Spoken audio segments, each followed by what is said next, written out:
It's 9:25, and she's a self-made businesswoman, entrepreneur, and now author with her new book, Brazen. But many of you know Julia Haart from her Netflix show, My Unorthodox Life. It's really hard to imagine that just a few years ago, I was living in an extreme ultra-Orthodox Jewish community, and then I just packed up and left. Because one thing you can say is we have a very interesting life. Very interesting life indeed. Season 2 of the show is underway, and some things have really changed since filming began. Joining us now is Julia Haart. Julia, congratulations on Thank you so much. On season 2. So what can we expect to see in this new season?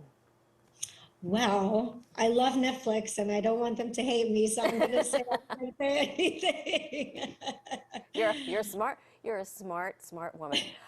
So incredibly accomplished. Thank you. In the trailer, we do see a sneak peek of you and your now estranged husband, Silvio, and you've been in the headlines for a very contentious divorce.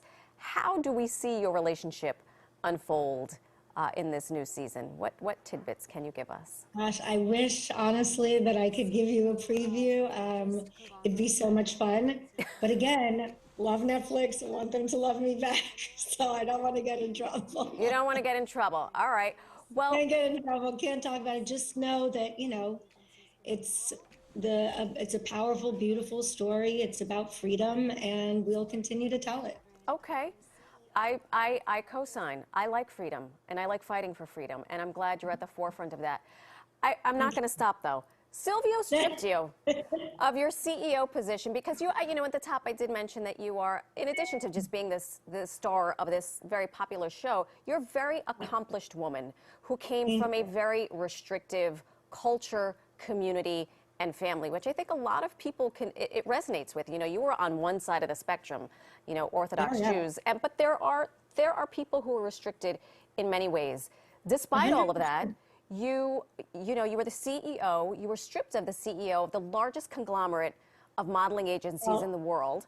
Illegally, darling. I co-own the company, so that's what we're fighting about now. Okay, so what is the fate of that? Because you worked so hard to get to that position. Thank you for saying that. Not only did I work hard to get to that position, we've done incredible things while I was in that position. We built the Metaverse and Avatar division. I started that in 2019, where everyone didn't talk about it and said, Julia, you're crazy. That's never going to be the future. And then here we are.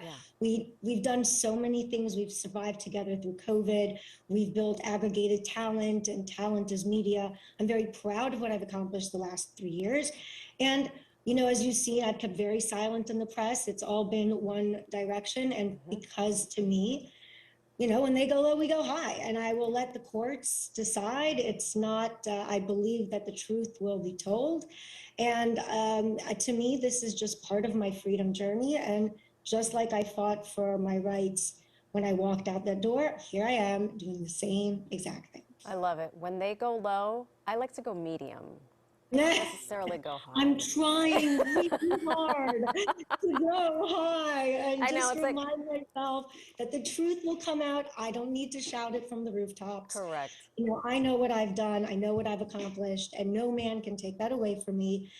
And hey, people have been trying since I was born. Right. So this is part of the journey. What can I say? Another part of the journey is this book. Congratulations on this project. It's called Brazen. It's really a book about inspiring women to find their freedom, which you did when you were 42 years old. And for those of you who don't know the backstory, can you share that? Because it is really, you know what, I'm going to take a sip of my tea too, because it feels like...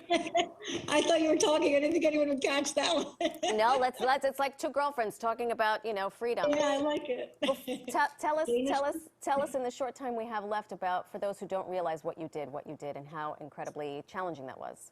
Thank you. So, I grew up in a very extremist, fundamentalist culture. And as you say, this is not about Judaism. It's a very small sect of Judaism. And there's communities like that all over the world. And I was told that my purpose in life was to be a mother and a wife, that I was supposed to be obedient and subservient to my husband, that my intellect was less than a man's, and that my purpose was to be behind the scenes, the person who helped others achieve greatness. So my innate nature, my curiosity, my desire to learn, to grow, to create all of those things were seen as bad. I wasn't modest. I was noticeable. I didn't keep my mouth shut.